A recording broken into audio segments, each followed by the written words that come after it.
So is that okay? All right. So I'm Bruce. I've been an instructor here for a couple of years, and I've taught for many years in Oregon. I started doing jewelry work in 1969 when I was 17, and I ended up making stuff through a manufacturing company, and I have a manufacturing company and a gemstone company where I supplied gems to a 400 store chain. And so I've retired 10 years ago. I still do my work, but I don't take commissions anymore. I just work for fun, and I've really been wanting to shift more into doing lapidary than the fine jewelry, because it's just fun. Magazine. I travel to different places around the world and then write articles about gemstone mines and factories and things like that I go to. And so my last article in Rocket Gem was last year in August. I talked with the editor yesterday, and she is waiting for her budget before she assigns articles for next year. And so hopefully I'll find out soon what I need to come up with. I pitch ideas in June, say here's ideas and things to do, and so I don't know yet what articles I'll have for next year. So I'm going to run through here. It takes about 45 minutes, something like that. I'll yap fast. And so this is the second piece I ever did. When I was in high school, enameling,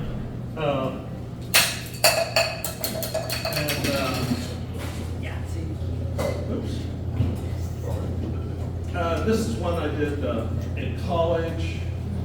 This is a 15 karat emerald pave. This is 16:1 mine, quartz gold, 18K inset engraved.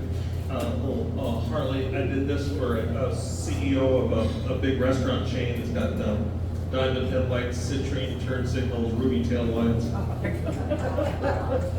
This one, this young couple, I've known them since they were teenagers. They're high school sweethearts. They're still together, got kids. He coaches Little League baseball, and I made their wedding rings. He bought this for her when the Yankees signed him. He made $100 million in his career.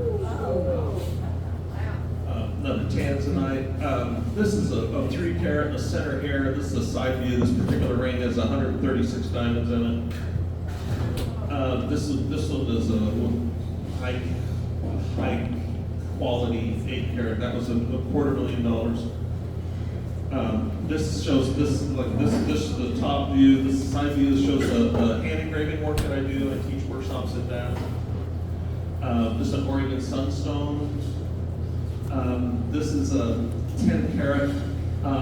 This particular Texas oil billionaire, and for 30 years I always had a project for their family, and so I made their wedding rings. This was a 30-year anniversary present, and a year or two later he dumped her. And so she came to me. She wanted to broker the diamond, and so I sold it through a dealer in LA, and he didn't want the ring. So I said, how much would you pay for the ring with the side diamonds? And he gave me a price. I told her, and so I wanted to keep it. So I paid her what he would have paid, and I chopped it up. And this is earrings I made for Susan. She's been wearing them here this week or last. This gem silica and the diamonds from the sides of that ring. And then to go along with it, I did this gem silica. It's all platinum and gem silica. I like gem silica. You gave this up for rocks? It's what? You gave this up for rocks? Yeah. And so this one I made for my daughter. In Globe, Arizona, there's an old guy, he's like kind of in his 90s, who has a little rock shop, and he always he bought a lot of gem silica from the miners there in Globe, in the Ray Mine. And so rough material, shipped it to Germany, and had this cameo carved. He sold it to the customer. When they eventually died, he bought it back from the estate, and then I bought it from him. And it had a little chip down on the neck, so I needed to cover it. So I thought, well, I'll give her a little diamond necklace. And so, and I did this for my daughter. And when you turn it to the side, I copied the cameo on the back and her hair. And so that's the back view. I like animals. This is a Chasing and Rape Lizzie piece. How many people do Chasing and Rape Lizzie? Just a couple. So anyway, this is a Chasing and Rape Lizzie job that I did 1971, I think. And I'm going to finish my talk with another Chasing and Rape Lizzie project. That's Daisy.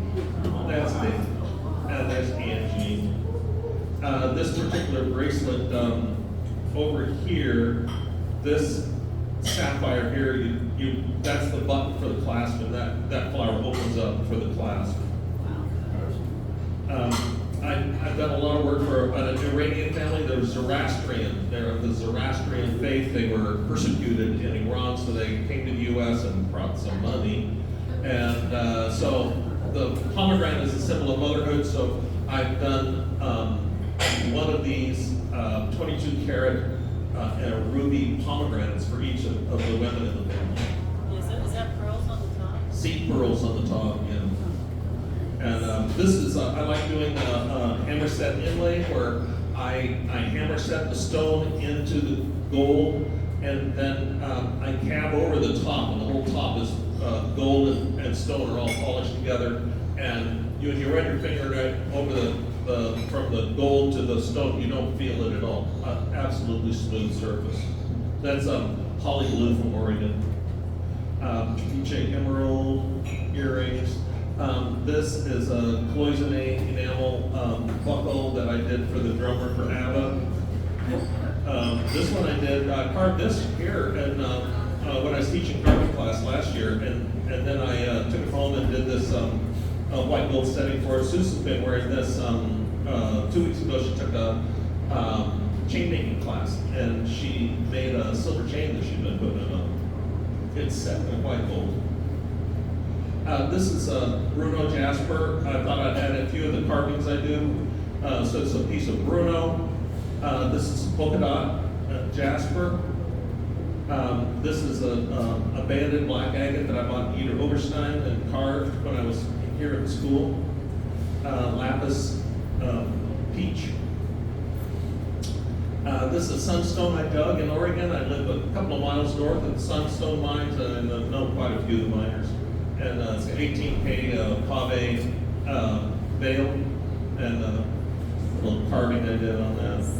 Now, in my travels, my first trip I took after I retired, I was spent a couple months in Europe wandering around, and so this is in the British Museum, and these are Roman agate cameos from 2,000 years ago. They just did beautiful work.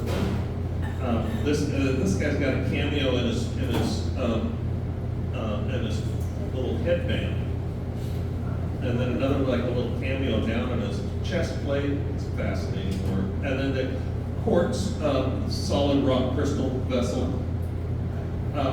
So there's this private residence that I went to, and my friends have they have shops there where the different craftspeople service the mansions and royalty of England, and they have woodworkers and tapestry people and painters, and they repair all these antiques and stuff. And so my friends have the silversmithing shop, and so this is the Burgley House. It was built by a guy who was the finance minister. We're not sure where he got his money. It's a 10,000 acre property. They have their own slate mines. They mine their own the slate to put the roof on the house, and The house and its outbuildings have 10 acres of roof. And it's open to the public. The family maintains part of the mansion as a private residence, but because of tax issues, they have to have it open to the public, and it's managed by the nonprofit. In the tour in there, there's this silver wine cooler. You can see it by the sofas in the back. This is big enough for me to take a bath in. And there's the shop. There's my friend, and this filthiest polishing shop I've ever seen in my life. Disgusting. So it was the silversmithing shop is in a horse barn, and so the different stalls have different. You got a stall for plating and a stall for polishing, things like that. The little tools. This mansion here, this is the horse barn, and so that's where all the different shops are. This is some of the stuff in their place. Now this is the two guys. They had one of these wine coolers, the size of the one in the mansion, and it had been damaged. And to repair it, they had to remove the lion handle off of one end. And so these two guys with big torches, it took them 2 hours to get the silver hot enough for the solder to let loose. They could pull the lion off.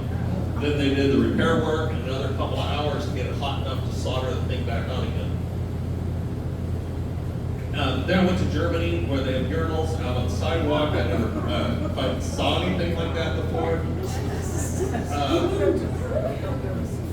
This is the Amethyst Hotel in Niederoberstein, where they have the wall is crusted with amethyst, which they mined there in the hills above Niederoberstein, the agate and amethyst, for hundreds of years. And you can go on tours. There's 2 museums in Niederoberstein.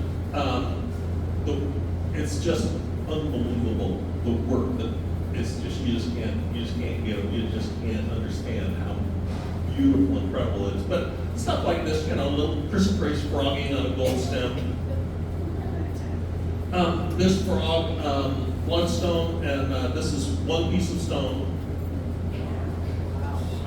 The slabs on the top, these slabs are like, I don't know, this big, and each slab, there's 72 slabs off one stone. They think it's the most slabs off of one agate in the world. And there's little agate bowls. Love that one with the flame. Now this old guy did these this perfect sphere inside a cube with only one hole to access it. And so my friend, the cameo carver, took me really anxious to show me this. He said that the old guy wouldn't tell anyone how he did it, and he died, and no one knows how he did it. The best cutters in the world have no clue of how he made a perfect sphere inside like that.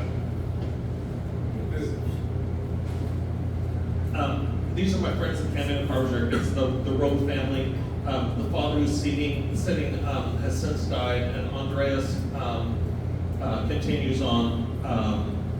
They do the largest agate cameos in the world. The number 1, 2, 3, 4 largest cameos in the world have all been done by them. This is a bowl in their dining room.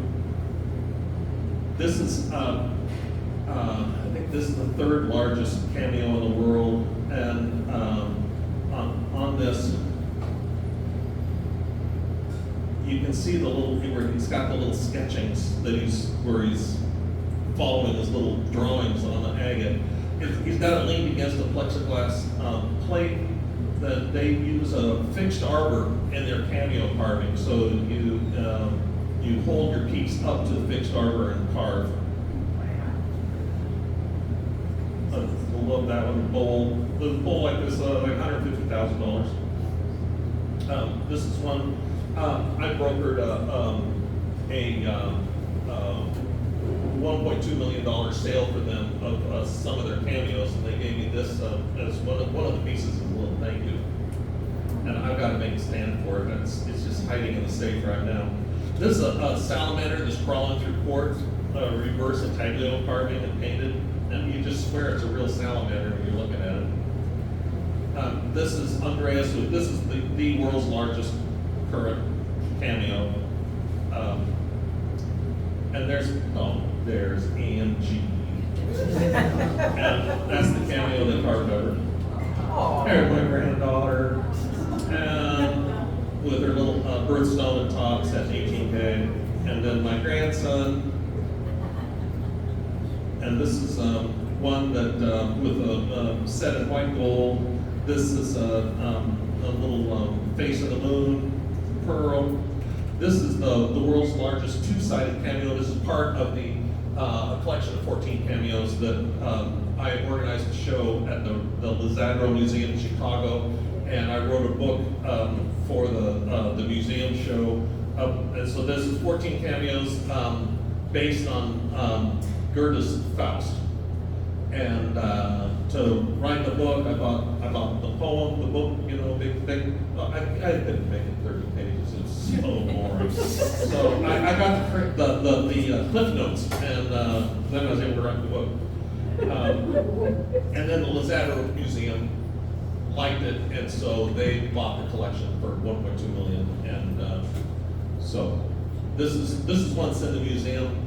Dieter, the father, carved this many years ago. It's a story of life, and then that's a side view to show you the depth on that. This is a three-layer cameo. So the Germans have perfected the dyeing of agate.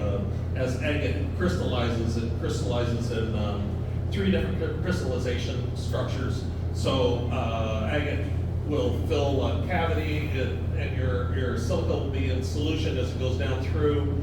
And I'm a gemologist, so I'll have to bore you with this stuff. As a solution, it crystallizes out, it becomes diluted, and at some point, the theory is that it shifts into a different crystalline structure, and then dilutes more, and then dilutes again, and you end up with 3 layers of distinct crystalline structure. And then the next year, more water, the rains come, the water comes down, film comes back in, and it starts the crystallization, and you go 1, 2, 3, 1, 2, 3 of these crystallization layers. And so the white is a crystallization that does not accept dye. And so they can inject dye into the layers on either side, and the white won't take it. So that's how they do the cameos. Now they also do it in, cameos in natural layers, but they're most of the cameos are dyed. This is Andreas's little mouse. Ice skates? Ice skate, little gold ice skates, yeah. This is Zimmerman is the name of this artist. He's had a stroke, he can't do this work anymore. And but he always left part of the natural. This is a peridot. He left part of the natural crystal surface on all those things, and the beautiful little animals. And is in his shop, and he had this big aquamarine polar bears working on it. It looked finished to me, and he was working on the hairs. And he says, I think I can get this done in another month. And then this, once again, one piece of stone. This is ruby and zoisite, one stone, except for the eyeball. The tail too? The tail is gold. Okay. This is one piece of stone. And then this is, he took me to the last water wheel driven library shop in Germany. In the old days, they were all just lined up along the river. It was one of the most heavily industrialized rivers in the world. And so the town had 25,000 stonecutters in it. And they all used these water wheels, and they lay down, heavy bad on your neck. But this particular one, the guy's about my age, and his kids aren't interested. And when he goes, it's over. It's the last of them is done. This is a 6 foot wheel. This is the new wheel. It's been in his family. It's been an operating lapidary shop for 250 years. The old wheel wore out after 200 years, and this wheel is only 50 years old. This is a guy who has died since this picture. I was in his shop multiple times, and he was considered the best bowl carver, agate bowl carver. This one here is like this big. This is a Ruby and Zoe's eye, where he carved the little rubies sitting on the corner. Here he's talking about how he's going to cut that stone. He was core drilling out this carnelian to make his bowl, and he had a box of the cores, the carnelian cylinders that he had cut out of this, and he didn't speak any English, and he motioned to me that I could have one, and I was really honored to get one of these little cylinders from him, and so I picked one that had druzy on the end, and I'm thinking I was really pleased, and he said, shake his head, no. He wanted me to take the whole box, so I all the carnelian out of the inside of this. In the background, you see the boots, the silicon carbide wheels he uses, and he just wears them down to nothing. Now this guy, another bowl carver, he's just retired. We're in his shop. This is the world's largest ruby bowl. He had a shot glass in ruby. I didn't ask him how much the big bowl was, but I was thinking maybe I'd get one of these ruby shot glasses. That sounded like really good to me. $5,000 for the shot glass. That's a lot of shots. And this one, this stands like this high on the table, 3 pieces. He was pretty excited to show me this one because he knew I was a stone cutter. The lid, when you take the lid off, it's such a perfect fit, all hand cut.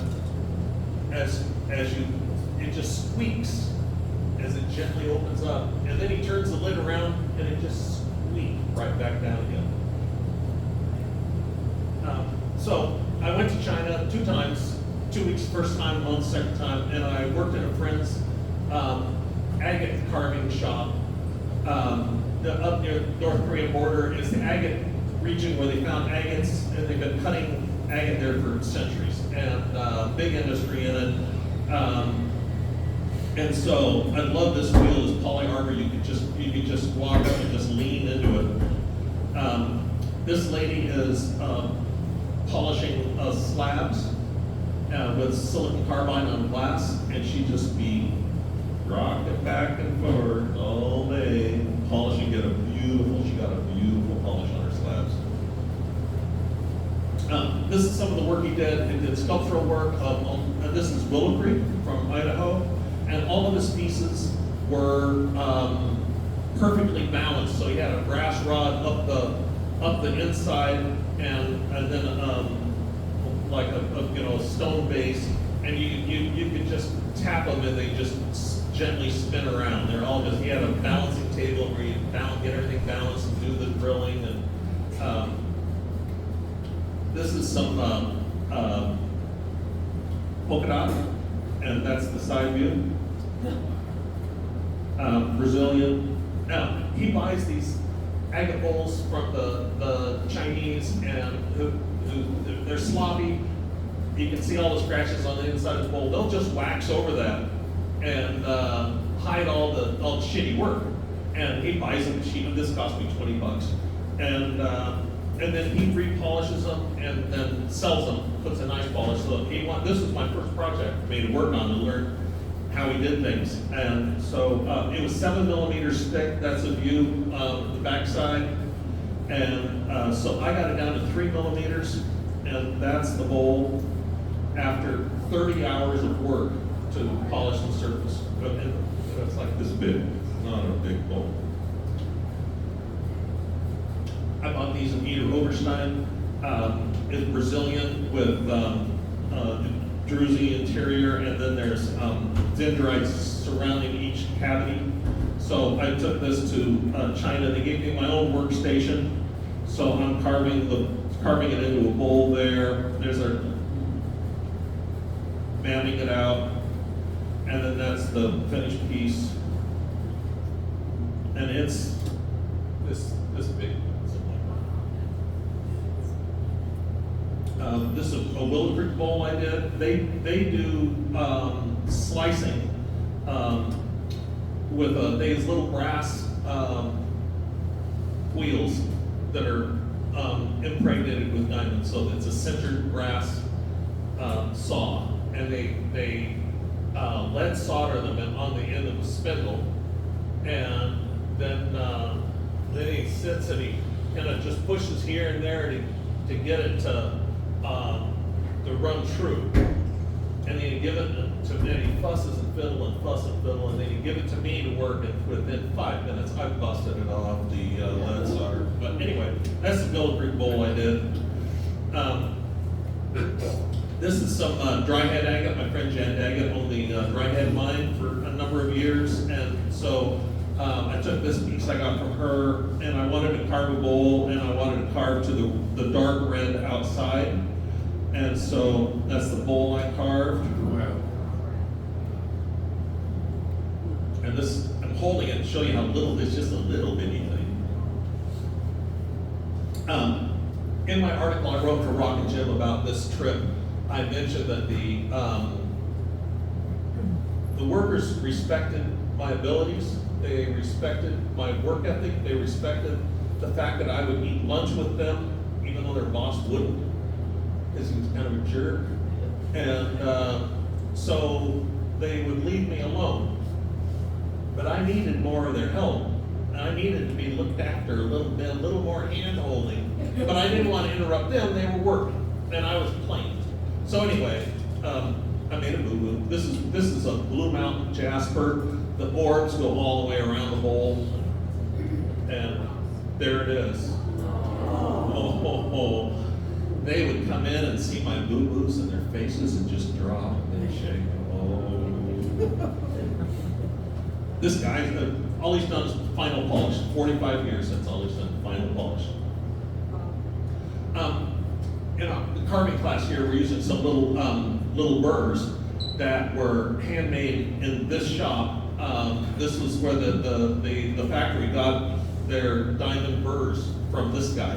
And he lathes turns the parts, and then in the back is the big plating bath where he would nickel plate the diamond grit onto these plated burrs. And I've never thought much of plated burrs, but the ones we use in the shop were really durable. I never noticed any wear and tear on them, but they were really good quality. But this guy lived in a typical Chinese old style home. It was 300 square feet, 2-room. I never did see if there was a bathroom or not, or if they had bathrooms down the street. But it was just a row of these little 300 square foot little hovels, and so the next room over was the bedroom and the showroom where he had all of his burrs and things to sell. On my second trip, landed in Beijing, and I thought we were going to take the train. It's a 5-hour train ride north up to the city near the North Korean border where we were, and my friend Harry said, no, we've been invited by this billionaire to come see his place, and that was in Qingdao, and that was like a 5-hour train ride east to the coast, and this guy has this private compound.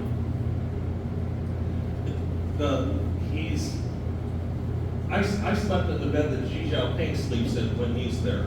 He's buddies with everybody. But regardless of that, he has his own Buddhist monastery there. This is a Buddhist temple that he built. He has 4 monks. They will not allow him to open it to the public because it's religion. They don't want to promote religion. So even though he's buddies with the premier, he can't open this place. He really wants it open to the public, but he can't. And so it sits there, it's vacant, there's nobody there. And so this is like the paving, the walls, the railings, all marble. Outside as you walk around, these 15-foot tall marble sculptures of the various famous Chinese from history, and there's just grass growing up between the stepping stones because nobody's there. And this is the entrance. These are larger than life-size marble heads plated in gold that go down to the entrance that it's not allowed to open. This is Buddha. It's about 15-foot tall carved marble Buddha inside the temple. He loves, they call view stones, stones that are beautiful in their own right. And this is about half of his showroom with his private collection that is just sitting there with nobody around. And some of the biggest turquoise I've ever seen in my life, the biggest this and that. This one I really like. This is a calcite dragon. It was just cute as could be. All natural. We had a meal, and the billionaire had a big round table, and he would spin the table, and so no one's had a bite. He spins the table. He stops this right in front of me to eat, and it's scorpion. And so I know, I got to eat this. And so I grab one and I stick its tail right into my cheek, gets stuck in my cheek. And I pass it on, and next people are getting it, and I'm reaching in there and trying to get that thing out of my cheek. And then after that, I picked them up by the tail and ate them. We went to a mall in China where it's a city block, 4 stories high. Every store is an agate carving outlet for a factory. And it was vacant. I was like the only person there. And so these are like belt buckles that are made from agate caps. Not belt buckles, but the whole belt. You can see the buckles over here. Just these long belts of all matched agates. But that kind of stuff was just in room after room after room. This gives you an idea of the kind of stuff in there. With my head, you can see the size of this. Agate, all carved from one piece of stone. This is not assembled. Just one block of agate. So I went to Italy, along the Amalfi Coast is where the cameo carvers that do the cameo carving in shell live, and that's done with gravers. So I do my hand engraving and stuff with gravers. Same tool they use for doing their carving. So in Germany, they're doing hard stone, rotary diamond. In Italy, it's all hand carving with their gravers. They may rough things out with rotary wheels. I don't know. I didn't go to the factory, but all the finished work is done with gravers. They also do stone. These are volcanic stone from Vesuvius that are hard enough to take a polish, soft enough that you can cut with a graver. So they hand cut these with a graver, and just like they do the cameos. And these are the guys out along the riverbank, and they're testing rock to see if it's got just that right consistency, hard enough but not too hard to cut their cameos in stone. And then this is a piece I did from one I bought from them with a Medusa and a set in silver. In Naples, we went to this church that was full of sculptures, and they were multiple sculptures like this where you can see the face through the stone. But this is the one that killed me. That's one out of one rock. The guy, it took 7 years for the guy to carve that. One out of one rock. And so this is the project for my students I expect to see. So in Florence, everyone goes to see Statue of David. It's big, it's beautiful. But around the corner is a museum for inlaying. Pietra Duro, pictures in stone. And they have the tables, wall hangings, etc. But this table is a slab of black stone with stones inlaid into it. And it's, you just, when you're looking at it, it's hard to, even when you're a foot away, you'd think it's got dimension to it, but it's absolutely flat. And this is the stone that they cut from. Upstairs in the museum is a showroom with all their tools and their equipment that they made this with, and examples of the rock they cut. And so you can see all how they did this work, and that light and the light and dark jasper is what they did that with. And this lapis, the instrument is petrified wood. This is the equipment they cut it on. This is a foot treadle. It's all foot treadle equipment, and that's their drill. There's a shop around the corner from there where they still do this work, and so they do beautiful stuff. And this is the saw they use. They still use this old bandsaw with a wire and carborundum grit. And I said, you know, they make diamond wire saws now. She said, it's work, it's fine. That's his workbench.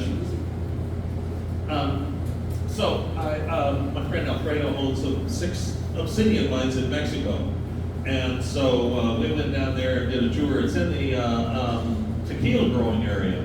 And so the blue agave plants, the fields, they plant them right in these obsidian flows. And it's cuttable obsidian just everywhere. It's not the best cuttable. The best cuttable come from his mine. And this is where he gets his rainbow obsidian. And they try to preserve the trees. So this, you can see where he's digging along and trying to keep as many trees as he can. And they cooked a great lunch for me. And those are the 2 mine owners. And then I love this stuff. It's a beautiful texture. I said, you got to do something with this texture stuff. He says, you know, the last goldsmith came up here said the same thing. And I cut this to show him what can be done with the textured stuff. But this is what comes out of his mind. It's quite extraordinary for obsidian. Now, east of where I am is Glass Butte's famous digging area for obsidian. And 45 years ago, I was getting ribbon and fire obsidian from my buddy Billy Wyatt. That where he was digging has now been claimed. The Leanne Kemp Zacone, who owns the Caldera Rock Shop in McDermott, Nevada, she owns the Red Ribbon claim that this came out of, and then across the road is Emery Coons owns the Fire Obsidian mine. And my friend Tom Dodge helped them both to do the paperwork. He was a mining engineer, geologist who helped find gold mines for companies all around the world, and so he helped them, and he loves the fire obsidian. He's obsessed. He's written a really nice book on it. He doesn't sell any of it, but I really like the Red Ribbon. This is one that he cut, Tom cut. This is one that I found,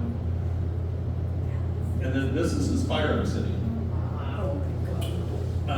It's quite something.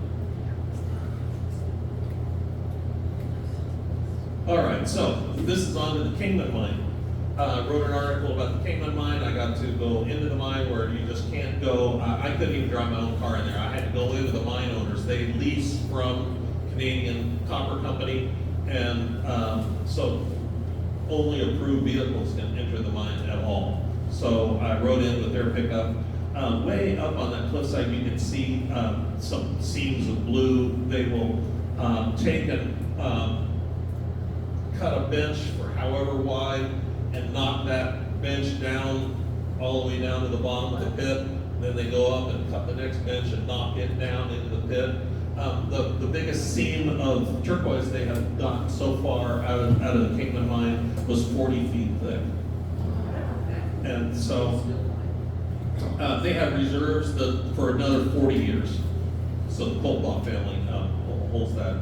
I love this. This is their daubing station. You can daub 24 stones at a time. They used to job out all of their cutting to China, and they just thought they were getting screwed. So they got really nice high-tech equipment, a lot of automated cabbing and stuff, and they do all their work in-house now, and their profit margins have jumped up. They have 50 employees, and they're the only turquoise mine in the United States that operates year-round. That they do, you've seen this is the shell, the turquoise, where they press these in big presses, and I wasn't allowed to publish any pictures of the presses. And when I wrote my article, I sent it to them, and like I do it anytime I write an article, I have the people I'm talking about proofread, and they said, well, let's not mention that, don't show this, and then, you know, we go back and forth, and I come up with a finished article that they were happy with, and then I send it off to my editor. This is a piece that I got in their parking lot that I still have. So I did a bracelet. The article in this last August Rock and Gem was a technical article on how I made this bracelet. And so this is the process, the fabrication process. This white gold, 14 karat white gold base, and then it has an 18 karat yellow trim. It's got 4.3 ounces of gold in it. This is all the pieces of Kingman spider web that went into it. And then this is the assembly process, filling the cracks. I pulverized the extra turquoise and packed it into the cracks, and then filled it with super glue to seal it so it doesn't, the cracks don't show. That's a finished piece. This is now in the collection of the Alfie Normal Museum in University of Arizona, Tucson. So I went to in North Dakota, a week-long dinosaur bone digging trip. So these paleontologists set up camp. You pay them for the week. They've got tents. They feed you. They take you out every day and you dig dinosaur bones. And then those are prepped and sent into museums. And so this is this was a tale of a duck-billed dinosaur tail that they said wasn't very good quality, but they thought it'd be really good for their students to practice extracting bones out. So it'd be good for their university students to play with.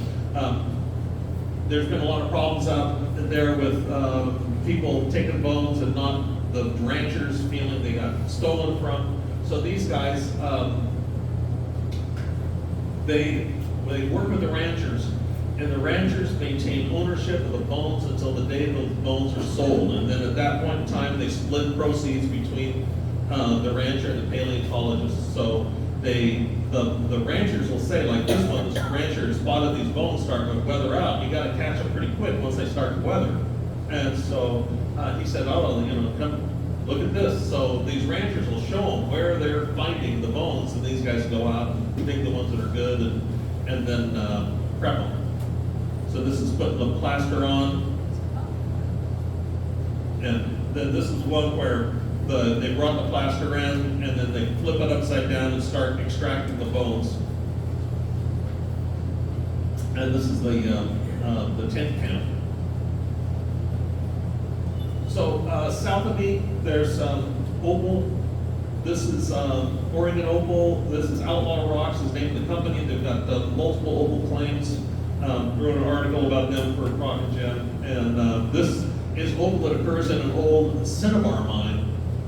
They could use the term cinnabar in the article because people know that's mercury, and they don't want anyone to think their opal has mercury in it.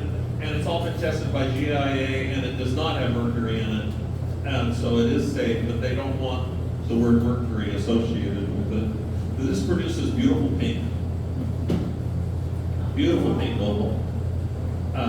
That's me and their the claim. This is a claim that Tiffany's used to get fire opal from, and then the Mexican opal got discovered and was a lot cheaper, and this mine was abandoned until recent years, and now they're mining in it again. It has nice fire opal. And this is some from the same mine that's they call the chocolate opal.